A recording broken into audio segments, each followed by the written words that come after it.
nombre es Ana. Siempre he creído que el periodismo no se hace detrás de un escritorio, sino en las grietas donde la sociedad prefiere no mirar. Pero hay grietas que, una vez que te asomas, se convierten en abismos. Todo empezó con un rumor que corría por los pasillos de la Nota Roja en la Ciudad de México, en el mercado de Sonora, detrás de la venta de hierbas y veladoras para el amor, existía una segunda piel. Se decía que los restos de personas que el sistema daba por extraviadas terminaban en una subasta clandestina, vendidas como reliquias biológicas para rituales de alta magia negra. Me infiltré. Durante semanas, visité el mercado fingiendo ser una mujer desesperada, alguien dispuesta a pagar lo que fuera por un trabajo de venganza. Así conocí a El Brujo. Su puesto estaba al final de un pasillo donde el aire se sentía aceitoso y el olor a incienso era tan fuerte que te adormecía los sentidos. Era un hombre de edad indescifrable, con una mirada que no te veía a ti, sino a algo que estaba justo detrás de tus hombros. «No buscas un amarre, periodista», me dijo una tarde, sin levantar la vista de un cuenco de barro. «Buscas una historia. Pero las historias aquí tienen colmillos». Sentí un frío ártico en el estómago. Sabía quién era yo. Sin embargo, en lugar de echarme, me extendió un trozo de papel de estraza con una dirección y una hora. «Si quieres ver de qué está hecho el mundo, baja al sótano hoy a la medianoche. Pero recuerda, una vez que el ojo ve, el alma no olvida». Esa noche, el mercado era un laberinto de sombras. Llegué a la trampilla oculta tras un altar a la Santa Muerte. Al bajar, el olor a incienso fue reemplazado por algo agrio, metálico. El olor inconfundible de un matadero. El sótano era una red de túneles de ladrillo iluminados por velas de sebo que goteaban como grasa humana. Había unas 20 personas, todas vestidas con ropas caras, pero con miradas vacías, ansiosas. En el centro, sobre una mesa de piedra, el brujo actuaba como maestro de ceremonias. Mi cámara oculta, disfrazada de botón en mi chaqueta, grababa cada segundo. «Primer lote», anunció el brujo con voz monótona. «Un componente de voluntad, joven, sin vicios, recolectado en su punto máximo de miedo». Sacó de una caja de madera algo envuelto en seda negra. Al destaparlo, el aliento se me escapó. Era un brazo humano, cortado con una precisión quirúrgica, la piel tan pálida que parecía mármol. Los compradores empezaron a pujar en susurros, ofreciendo cantidades de dinero que harían palidecer a cualquier empresario.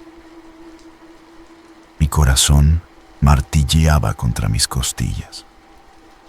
Seguí grabando, captando los rostros, los restos biológicos que salían de las cajas, manos, cabellos con cuero cabelludo, incluso órganos preservados en frascos que vibraban cuando el brujo recitaba sus cánticos. Era una subasta de carne y espíritu. Cuando logré salir de ahí, sentía que mis pies no tocaban el suelo. Llegué a mi departamento, cerré los 3 cerrojos y me senté frente a la computadora. Tenía las pruebas. Tenía los rostros de los coleccionistas. Tenía el reportaje del siglo. Pero mientras conectaba la cámara para descargar los archivos, el teléfono de mi casa, el que nadie usaba, empezó a sonar. Al contestar, no hubo palabras. Solo el sonido de alguien respirando rítmicamente y luego el chasquido de un martillo de subasta golpeando una mesa de madera. El sonido del martillo golpeando la madera a través de la línea telefónica fue como un disparo en mi propia habitación. Colgué, con las manos entumecidas, y me lancé sobre la computadora. Necesitaba subir los archivos a la nube, enviarlos a mi editor, a la policía, a cualquiera. Pero la tecnología, que siempre había sido mi aliada, se volvió un enemigo gélido. La pantalla de mi laptop se puso negra por un segundo y luego se iluminó con un brillo blanco cegador. No eran mis archivos. No era el video de la subasta. En la pantalla apareció un video de mí misma, grabado hace apenas 5 minutos, entrando a mi departamento. El ángulo era imposible. La cámara estaba situada justo encima de mi cama, en un rincón donde no había nada más que el techo liso. «No puede ser», susurré, sintiendo cómo el pánico me cerraba la garganta. Intenté forzar el reinicio, pero el sistema me bloqueó. De pronto, una ventana de chat se abrió en el centro de la pantalla. Un mensaje escrito en letras blancas, sin remitente, apareció.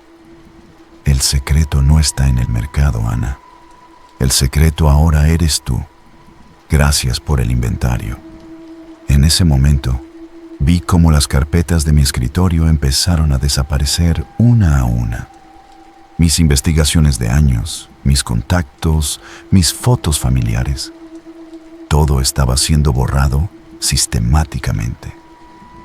Pero lo peor fue ver cómo se abría un archivo que yo tenía oculto y encriptado bajo 3 niveles de seguridad.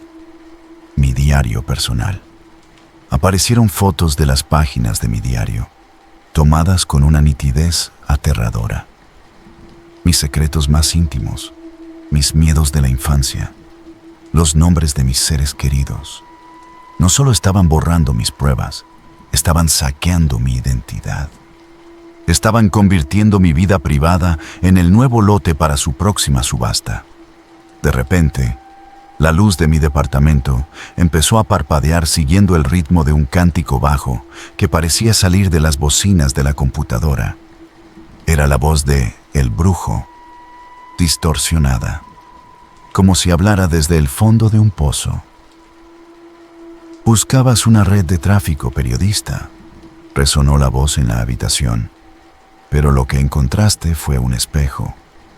En este negocio no se vende carne, se vende la esencia de quien la observa.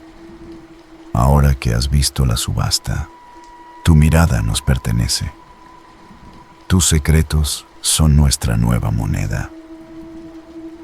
El teléfono volvió a sonar.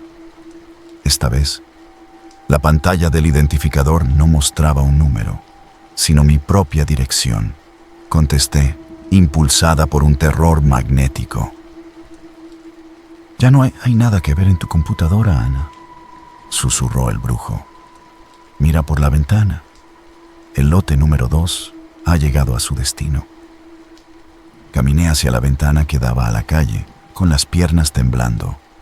Abajo, en la acera solitaria, un hombre vestido con un traje oscuro estaba de pie, mirando fijamente hacia mi piso. En sus manos sostenía una caja de madera idéntica a las que usaban en el sótano. El hombre levantó la vista y bajo la luz de la farola vi que su rostro no tenía rasgos. Era una superficie lisa de piel pálida, como si alguien hubiera borrado su identidad antes de enviarlo por la mía. El hombre sin rostro dejó la caja de madera en el umbral de mi edificio y se desvaneció en la neblina de la ciudad como si nunca hubiera tenido masa física. Tomé mi mochila, dinero en efectivo y mi pasaporte. No intenté salvar la computadora. Sabía que ya no era mía. Salí por la escalera de incendios, evitando el elevador, sintiendo que cada sombra en las paredes era una mano intentando alcanzarme. Llegué a la central de autobuses del norte en un taxi que tomé al azar. El ruido de la gente, el olor a diésel y la luz fría de las terminales me dieron una falsa sensación de seguridad. Compré un boleto para el primer camión que saliera hacia la frontera. Me senté en el rincón más oscuro de la sala de espera, con la espalda contra la pared, tratando de desaparecer entre la multitud. Mi teléfono, que había estado muerto, vibró en mi bolsillo. No quería verlo, pero la vibración no se detenía.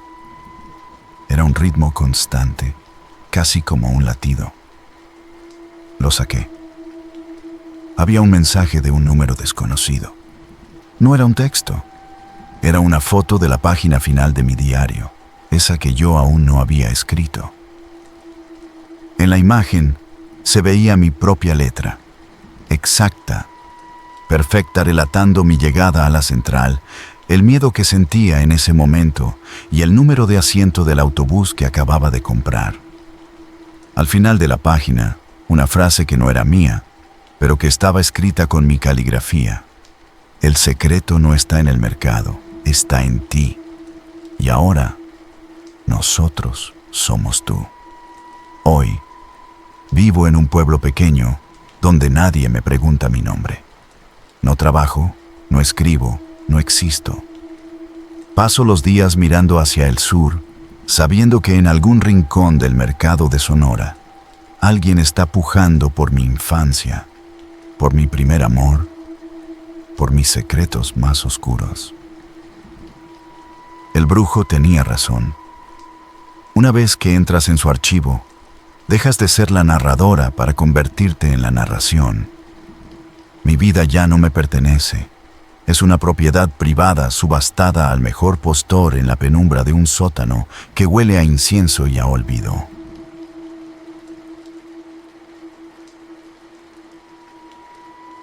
Mi nombre es Andrés.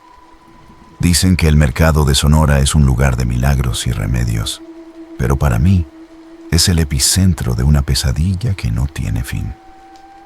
Llevo días, o quizás semanas.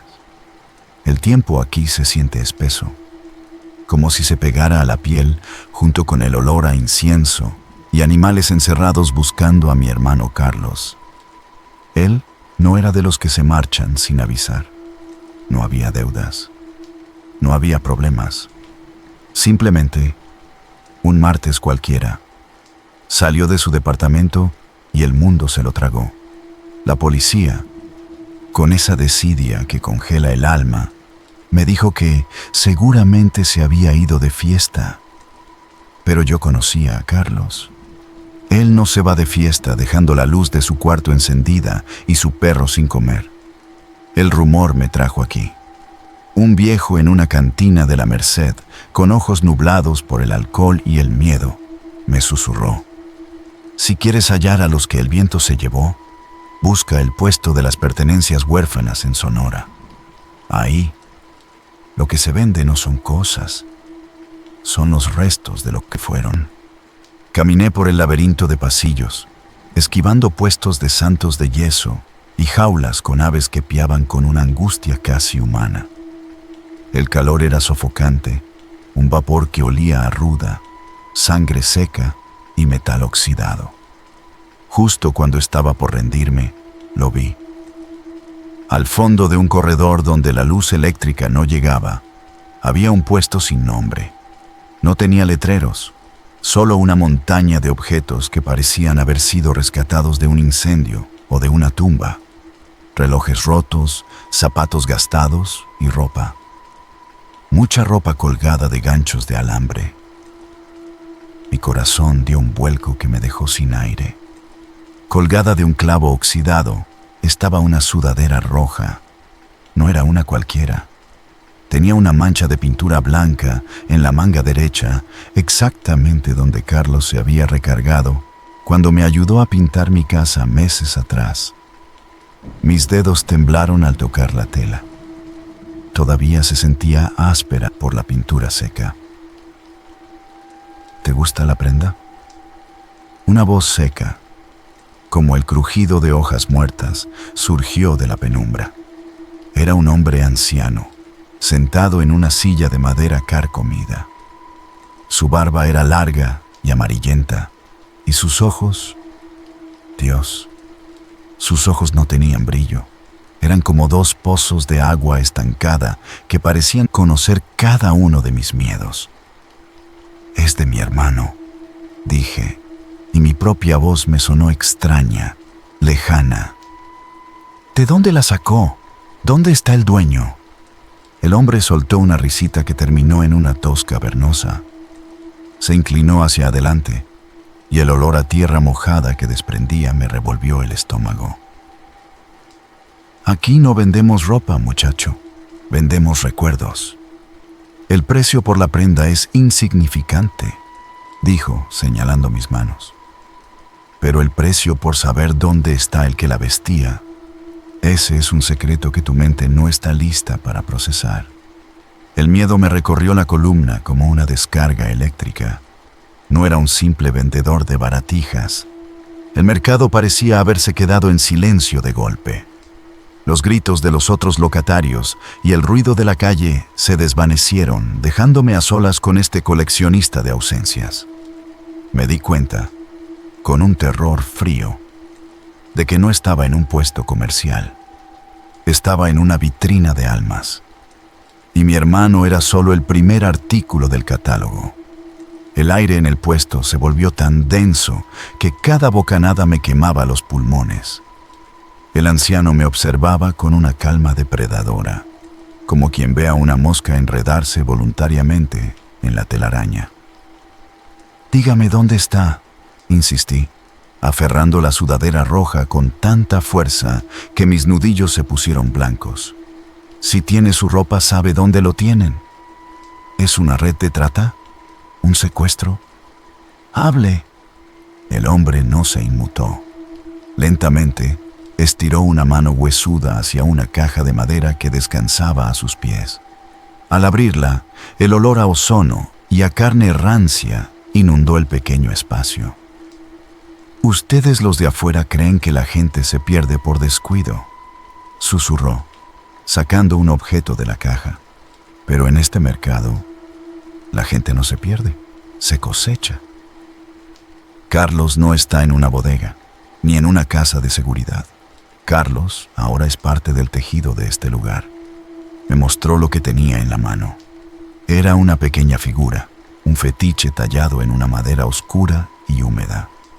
Tenía la forma de un hombre, pero lo que me hizo soltar un grito ahogado fue el rostro. Los rasgos eran toscos pero inconfundibles. Era Carlos. Pero lo más aterrador era que el muñeco llevaba pegado un pedazo de tela roja en el brazo derecho, justo con una mancha blanca de pintura real. «Cada vez que alguien como tú viene buscando», continuó el viejo, su voz ahora vibrando en las paredes de piedra, «alimenta la colección. El dolor de la búsqueda es lo que le da valor a la mercancía». De pronto, mi celular vibró en mi bolsillo. Lo saqué con torpeza, pensando que quizás era la policía o mi familia. Era un número desconocido. La pantalla mostró una foto que me hizo perder el equilibrio. No era Carlos. Era una foto de mí mismo, tomada desde la espalda, justo en ese instante. En la imagen se veía mi nuca y, frente a mí, el puesto de los recuerdos. Pero en la foto, el vendedor no era un hombre. Era una sombra alta y delgada que extendía sus dedos hacia mi cuello. «¿Qué es esto?», grité, girándome frenéticamente. No había nadie detrás de mí, solo la neblina aceitosa del mercado. Pero al volver la vista al frente, el puesto había cambiado. Ya no había ropa colgada. Ahora, en los ganchos de alambre, colgaban fotografías de mi esposa y mi hijo. Eran fotos recientes, comiendo en el parque, riendo, totalmente ajenos a que sus imágenes estaban ahora en manos de este monstruo. «El precio por buscar a un hermano es entregar a los que se quedan», dijo el anciano, poniéndose de pie con un crujido de huesos. «Te hemos estado observando desde que pusiste un pie en el primer pasillo. Tu angustia es de una calidad excelente, Andrés, muy pura, muy vendible». El pánico se apoderó de mí. Solté la sudadera y eché a correr. Mis pies golpeaban el suelo húmedo mientras intentaba recordar el camino de salida, pero el mercado parecía haberse convertido en un laberinto infinito. Cada pasillo por el que pasaba era idéntico al anterior. El mismo olor a ruda, las mismas jaulas vacías y los mismos rostros de piedra de los locatarios que me veían pasar con una sonrisa de complicidad. Corrí hasta que mis piernas fallaron, llegando a un callejón sin salida, donde solo había un gran espejo manchado de hollín. Al mirar mi reflejo, no vi mi cara. Vi la misma madera oscura del muñeco de Carlos. Mi piel se veía fibrosa. Mis ojos eran cuentas de vidrio negro. Estaba perdiendo mi humanidad, transformándome en un objeto más de su inventario. El reflejo en el espejo de hollín me devolvió la imagen de una criatura de madera y angustia. Caí de rodillas, golpeando el suelo del mercado, sintiendo que mis articulaciones ya no se doblaban como carne y hueso, sino que crujían como ramas secas. El mercado de Sonora ya no era un lugar físico, era una trampa metafísica que se alimentaba de mi desesperación. ¡Basta!, grité, aunque mi voz ya no sonaba humana, sino como el roce de lija contra metal. ¡Déjalos en paz! De las sombras del callejón emergió de nuevo el viejo. Esta vez no caminaba, se deslizaba, y su presencia apagaba las pocas veladoras que quedaban encendidas. En su mano derecha sostenía un nuevo muñeco, uno que aún estaba en blanco, sin rostro, pero que vibraba con el ritmo de mi propio corazón agitado. «No hay salida, Andrés», susurró, inclinándose sobre mí. «El secreto de este lugar es que nadie desaparece realmente. Solo cambian de forma. Carlos es ahora el protector de este pasillo. Y tú serás la advertencia para los que vengan después». El viejo sacó una pequeña navaja de plata y con una precisión quirúrgica talló una sola línea en el rostro del muñeco de madera. En ese mismo instante, sentí un corte profundo y frío abrirse en mi propia mejilla, pero no salió sangre. Salió un polvo fino y gris, como ceniza de incienso. El dolor fue tan agudo que mi mente se fracturó. En un último acto de voluntad, recordé las fotos de mi familia en el gancho. No podía permitir que ellos fueran los siguientes. Me puse de pie, ignorando el dolor de mis extremidades de madera, y cargué contra el espejo de hollín. Sabía que ese cristal no era un adorno, sino el portal por el cual ellos nos vigilaban, el nexo entre su mundo de sombras y nuestra realidad. El espejo se hizo añicos con un sonido que pareció el grito de 1000 almas. El estallido me lanzó hacia atrás, y por un segundo, el mercado desapareció. Desperté en el asiento de mi coche, estacionado a 3 cuadras del mercado. Mi ropa estaba empapada en sudor y olía intensamente a ruda y a quemado. Me toqué la mejilla. No había herida, pero mi piel se sentía extrañamente dura, como si fuera corteza de árbol. No volví a buscar a Carlos, no porque no lo amara, sino porque entendí que el precio de buscarlo era servir de guía para que se llevaran a mi hijo. Huí con mi familia esa misma noche hacia el norte del país, cambiando nombres y quemando cualquier rastro de nuestro pasado. Pero la huida es una ilusión.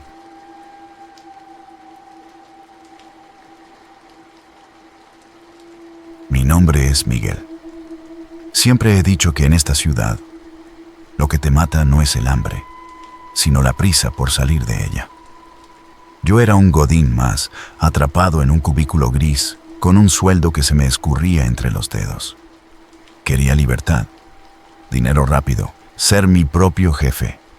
Y como dicen por ahí, ten cuidado con lo que deseas, porque el diablo te lo concede con intereses. Encontré el anuncio en un poste cerca del mercado de Sonora, justo al lado de un puesto de hierbas para la buena suerte. Era un cartel de papel amarillento, escrito a mano con una caligrafía elegante, pero antigua. Se busca repartidor discreto. Paga excelente. Horarios a convenir. Preguntar por el maquillista. Me interné en el mercado. El olor ahí es una mezcla que te marea.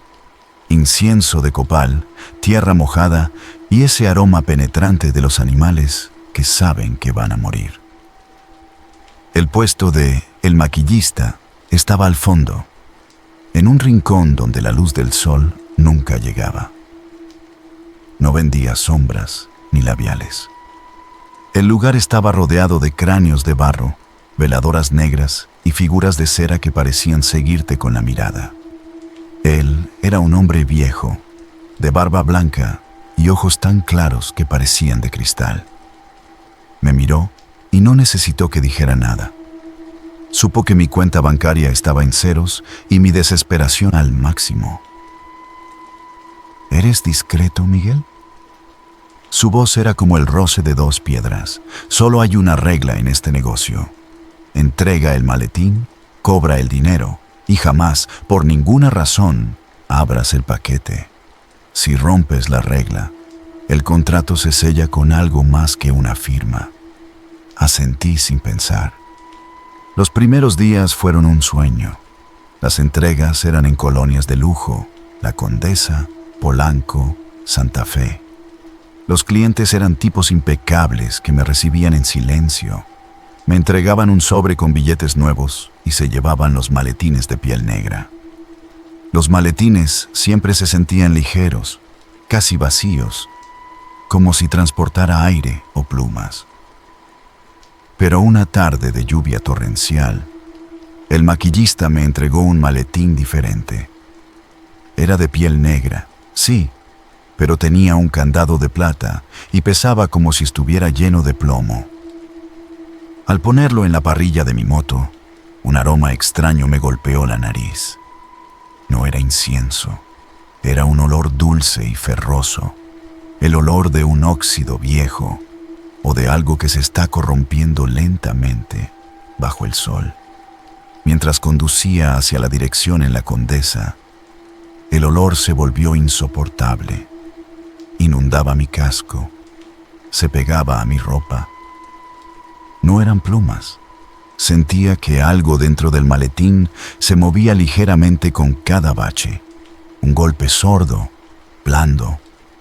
La curiosidad, ese veneno que nos condena a todos, empezó a taladrarme la cabeza. ¿Y si es droga? ¿Y si es algo que me va a meter en la cárcel por años? Pensé. Me detuve en una calle solitaria, bajo el refugio de un árbol viejo. Saqué unas pinzas de mi mochila y, con las manos temblando de frío y de miedo, forcé el candado de plata. Con un clic seco, el maletín se abrió. El hedor a carne y formaldehído me golpeó como una bofetada. Dentro, envuelto en un trapo de lino sucio, había un objeto. Al destaparlo, sentí que mi alma se desprendía de mi cuerpo. Era una mano humana, de una mujer, pálida y fría. Tenía las uñas pintadas de un rojo intenso y reluciente.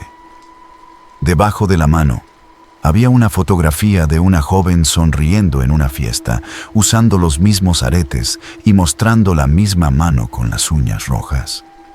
En ese momento, comprendí que yo no era un repartidor. Yo era el mensajero de un culto que desmembraba vidas para cumplir promesas. Y al abrir ese maletín, acababa de convertirme en la siguiente entrega. El vómito me subió a la garganta y cayó sobre el asfalto mojado. Cerré el maletín de golpe, pero el clic del candado roto sonó en mis oídos como una sentencia de muerte. Ya no podía entregarlo. El sello de la discreción se había quebrado. En un arranque de pánico ciego, arranqué la moto. No fui a la dirección en La Condesa. Manejé hacia las afueras, buscando el canal de aguas negras más cercano. Necesitaba que esa mano, esa foto y ese olor desaparecieran de mi vida. Llegué a un puente oscuro donde el hedor del drenaje era casi tan fuerte como el del maletín. Con un grito de asco, lancé el bulto negro hacia el vacío. Escuché el chapoteo sordo entre la basura y la porquería. Me quedé ahí un momento, jadeando, convencido de que el agua sucia se llevaría mi pecado. Regresé al mercado de Sonora, con el corazón martillando contra mis costillas. Quería enfrentar al maquillista, gritarle que estaba loco, que no quería su dinero sangriento. Pero al llegar a su puesto, la sangre se me heló. Las cortinas de lona estaban abajo, los cráneos de barro estaban cubiertos con mantas blancas, como si el lugar estuviera de luto. Pregunté al locatario de enfrente, un vendedor de hierbas que siempre me saludaba. ¿El maquillista?, me dijo sin mirarme a los ojos. Ese puesto lleva cerrado años, muchacho. Ahí no trabaja nadie desde que se llevaron al viejo en una ambulancia. Sentí que el suelo desaparecía bajo mis pies. Saqué mi celular para llamarlo, pero antes de que pudiera marcar, el aparato vibró. Era un mensaje de un número privado. Al abrirlo, el aire se me escapó de los pulmones. Era una foto, pero no de la muchacha. Era una foto del maletín negro. No estaba en el fondo del canal de aguas negras. Estaba reposando sobre una mesa de madera limpia, bajo una luz cenital perfecta, como si estuviera listo para ser entregado de nuevo. Y lo peor estaba en el segundo mensaje. Gracias por el control de calidad, Miguel. Abriste la puerta equivocada. Ahora tú eres el contenido. Guardé el teléfono con las manos entumecidas y manejé hasta mi departamento como si el diablo me persiguiera. Subí las escaleras de 2 en 2, me encerré y puse todos los seguros. Me senté en el suelo, en la oscuridad, con un cuchillo de cocina en la mano. Intentaba convencerme de que era una broma pesada, una paranoia de mi mente agotada. Entonces, escuché un sonido que me detuvo el corazón, un vibrido familiar.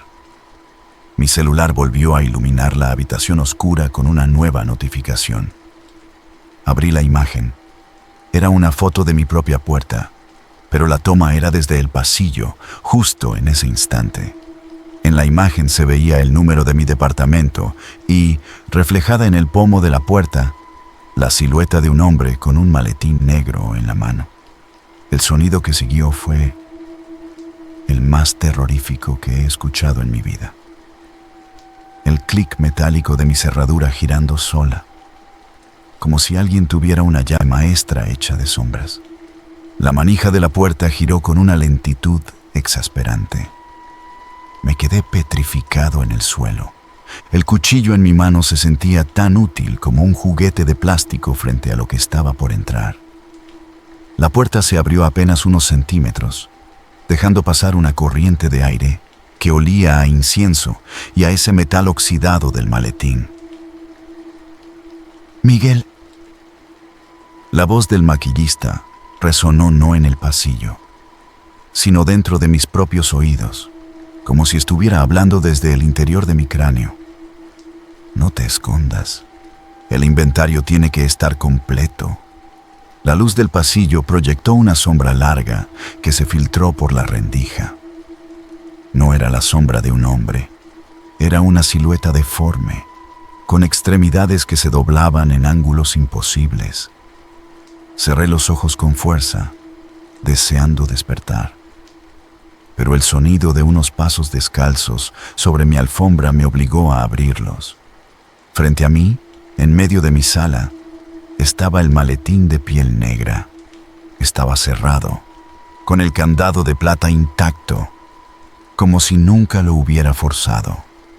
A su lado, un juego de pinceles y pequeños frascos de tintura roja, iguales a los que usaría un artista o un forense. Abriste el paquete, Miguel. Rompiste la cadena de la discreción. dijo la voz, ahora justo detrás de mi nuca. Sentí un aliento frío rozándome el cuello. Y cuando la cadena se rompe, el mensajero se convierte en el mensaje. Intenté gritar, pero mi voz se extinguió. Mis músculos dejaron de responderme, como si alguien hubiera cortado mis hilos. El maquillista, que ahora se materializaba desde las sombras, no tenía el rostro de un anciano. Su cara era una máscara de cera blanca, sin poros, con los ojos de cristal que brillaban con una luz amarillenta. «Eres el último en la lista», susurró mientras abría el maletín. Lo último que vi antes de que la oscuridad me reclamara fue al maquillista sacando una pequeña cámara fotográfica y un pincel con tintura roja. Sentí un pinchazo frío en mi mano derecha y vi, con un terror absoluto, cómo mi propia mano empezaba a verse pálida, casi de mármol, mientras él comenzaba a pintar mis uñas de un rojo reluciente. A la mañana siguiente, los vecinos llamaron a la policía por el olor a incienso que salía del departamento. Cuando los oficiales entraron, no encontraron señales de lucha. No había sangre, ni cuerpos. Yo soy el que tomó ese lugar. Ahora manejo mi moto por las calles de la Condesa, entregando maletines pesados que huelen a óxido. Y aunque el miedo me quema las entrañas, nunca, por ninguna razón, me atrevo a abrir el paquete. Porque sé que en algún lugar, en un maletín que alguien más entregará mañana, está mi propia mano esperando a ser parte de la colección.